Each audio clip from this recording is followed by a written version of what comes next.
आणि आता बुलेटिनमध्ये एक महत्त्वाची बातमी पाहूयात। यवतमाळ भाजपमधील अंतर्गत वाद चव्हाट्यावर आला। आमदार मदन येरावार यांना पक्षातूनच विरोध केला जातोय। विधानसभेसाठी भाजपमध्येच उमेदवारांची स्पर्धा सुरू आहे, तर जिल्हाध्यक्ष राजू डांगे विधानसभेसाठी इच्छुक आहे। भारतीय जनता पक्षाच्या स्थानिक नेत्यांनी आता नितीन गडकरी यांची भेट घेत त्यांच्यासोबत चर्चा केलेली आहे।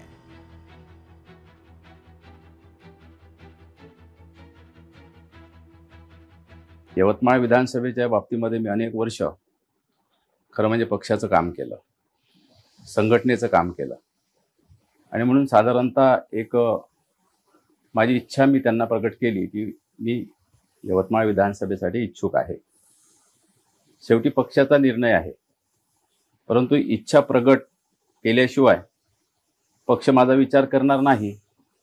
आणि साधारणतः इतके 17 वर्ष मी संघटनेमध्ये काम केलं प्रमुख भूमिकेमध्ये, त्याचा नक्कीच मला फायदा होईल हा माझा त्याच्यामागचा हेतू होता। लोकशाही मराठी ऐका, पहा, जागरूक रहा।